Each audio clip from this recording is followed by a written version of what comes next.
The following is a free-for-download audiobook available on Google Drive. From Thom Hartmann's Daily Take Substack, The Long Con: Why Every Republican Policy, from guns to health care to taxes, harms the public and enriches the few. For decades, the GOP has perfected the art of sabotage, turning government into a racket where the suffering of millions is simply the cost of keeping billionaires happy. Published August 28, 2025. The following is a song inspired by this article.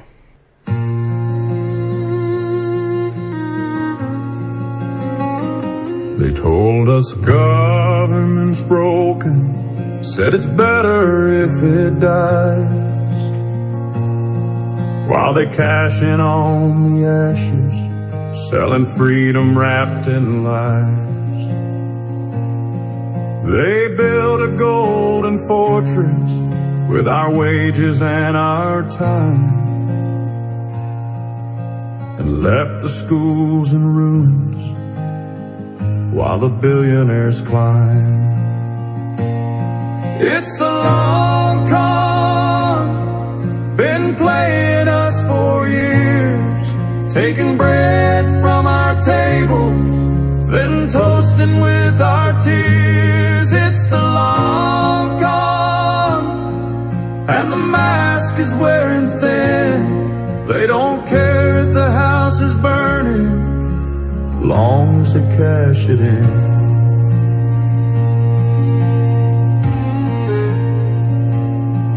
They flood the streets with weapons and call it liberty. They poison air and rivers for their own prosperity. They preach about the little guy, then sell him off for parts. They don't govern, they just plunder, and they brag about their hearts.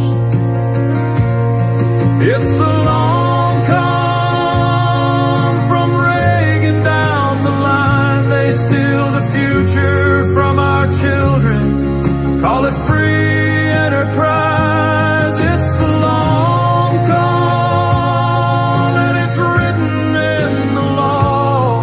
They're smiling on the balcony while the rest of us crawl.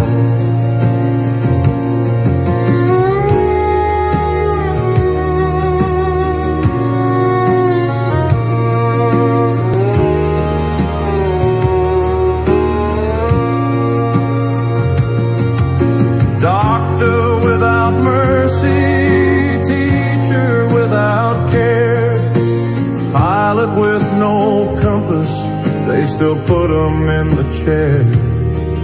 If greed's the only reason, then power's just a scam. This plane was never flying,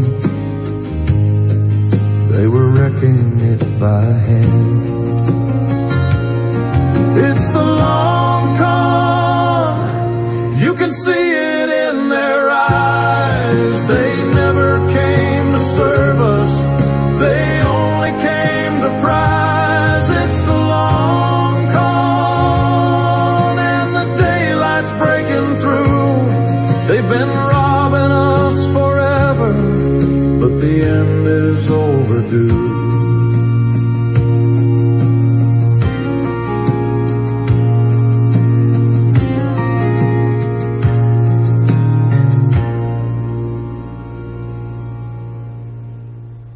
Yesterday, there was another highly publicized school shooting. Republicans, as usual, are offering thoughts and prayers. But why? We have Republicans who, before Reagan, were the party in favor of gun control, decided that it's just fine for America to be the only country in the world where the leading cause of childhood deaths and injury is bullets. We have Republicans who, during the Eisenhower administration, pushed for massive public works programs like the interstate freeways and new schools coast to coast, decided instead to kill off as many of those sorts of programs as possible to pay for tax gifts to billionaires. Why are they defending insider trading in Congress, supporting monopolies that rip off consumers and small businesses, and refusing to do anything about uninsured people or student debt? The question is answered most easily with another set of questions. These ones rhetorical. Would you trust your doctor if she told you the only reason she went into medicine was to get rich and doesn't much care for people? Would you take your kids to such a physician? Similarly, would you trust your child's teacher if he said he hated kids but needed the paycheck, and though teaching might be a great way to meet attractive single mothers or young kids? Or a pilot who hates flying but loves the paychecks and the flight attendants? This is exactly what Republicans have done with government. They stand up at campaign rallies and proudly proclaim that government doesn't work and never will, and then voters hand them the keys. Once in office, they make sure their wealthy friends and donors get the perks while they steer the rest of us straight into turbulence.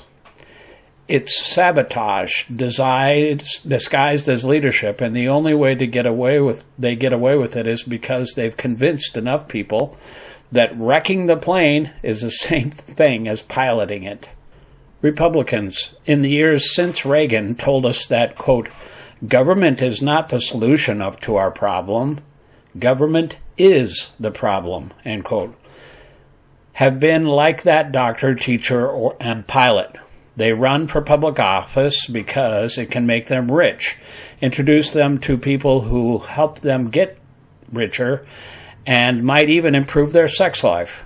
Look, for example, how Tiffany Trump's new husband suddenly got rich once Donald was back in the White House. But making life better for average Americans? Ha! They'll tell you that's for Democrats and suckers. J.D. Vance has taken 7 very expensive taxpayer-funded vacations in the 8 months since he became vice president.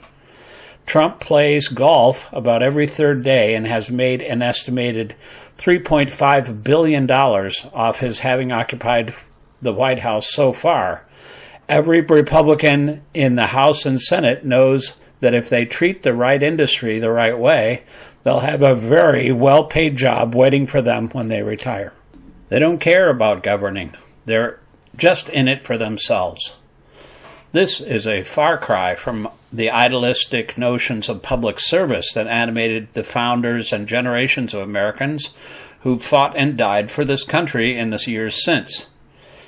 It's a twisted embrace of Ayn Rand libertarianism, a philosophy that says greed is good, and whoever's the most proficient predator deserves whatever they can steal or con people out of. Once you understand that simple reality, everything else the GOP is up to makes sense. It explains why they'd saturate our country with guns while taking billions from the gun industry, why they'd deregulate polluters while Americans are dying from pollution and climate change, why they'd sanction a healthcare system that has caused millions of unnecessary deaths, but has meanwhile made insurance, hospital, and healthcare executives into billionaires. This past spring was the 22nd anniversary of my radio program. During that entire time, I've run a contest for anybody who can name one single piece of legislation from the past 40-plus years since Reagan that was authorized by Republicans, principally co-sponsored by Republicans, passed Congress with a Republican majority, signed by a Republican president, and benefited average working people or the poor more than it did the GOP donor class. Outside of a feeble attempt bill to regulate spam callers during the Bush administration and legislation reversing the Osage Allotment Act of 1906, nobody has ever won the autographed book prize. Every developed country in the world has some variation on a free or low-cost national health care system and free or subsidized higher education. In most developed countries, homelessness is not a crisis. Nobody goes bankrupt because somebody in their family got sick, and jobs pay well enough to have union pensions, and so people can retire after 30 or 40 years in the workforce and live comfortably for the rest of their lives. But not in America. Republican politicians have fought tooth and nail for generations to prevent any of those things from happening here. Which again raises the question, why? Why do Republican politicians promote hateful messages and cruel policies? Why are Republican-run red states the real, quote, shithole, end quote, parts of the U.S. with the highest rates of poverty, violence, early death, disease, and illiteracy?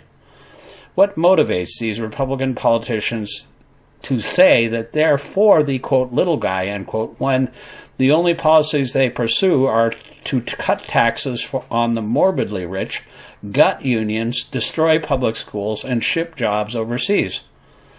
It's not about ideology.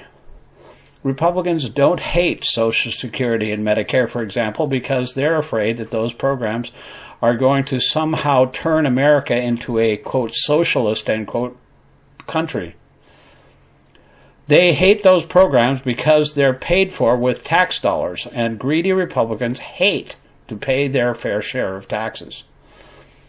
It's not just about racism, although it often appears that way.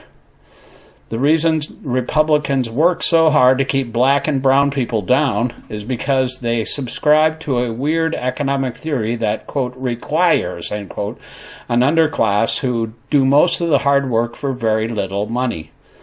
Thus, morbidly rich Republican, quote, donors, end quote, being part of the overclass can reap the benefits of increased corporate profits while keeping their taxes low so they can stuff the extra cash into their money bins. If their use of racist language and Confederate iconography brings in a few more low IQ white voters, that's just icing on the cake. They can use the racist yahoos to get themselves reelected, so giant corporations will continue to stuff their super PACs with lobbyist cash they can use for their own retirement. It's not about charity. Republicans say that housing, health care, and other needs of poor people should be taken care of through, quote, private philanthropy, end quote, instead of government. What they're really saying is they don't want to pay their fair share of taxes to maintain a healthy society. It's not about Christianity, although they're constantly invoking Jesus for everything from pushing the death penalty on women who got an abortion to giving bigots the legal right to discriminate against gay, lesbian, and trans people. Jesus never once mentioned abortion and decried bigotry, but they regularly ignore and even flout his teachings on the Sermon on the Mount and his warnings in Matthew 25. They protect multi-millionaire evangelists' tax-free status, and the preachers repay them by preaching politics from the pulpit. It's not about saving Americans from the pandemic or concern for public health. Last time he was president, Trump used the Defense Protection Act to force mostly brown and black meat packers back to work, not to keep Americans safe. As long as the factories were humming and the market stock was rising, a few 100,000 dead Americans were just collateral damage with the 2020 election looming. It's not about conservatism. They're not interested in slowly or, quote, cautiously, end quote, improving society or, quote, conserving, end quote, anything other than the balances in their own checking accounts. They like to use the word, quote, conservative, end quote, but they've rendered it meaningless at best and code for racist or obsessively selfish at worst.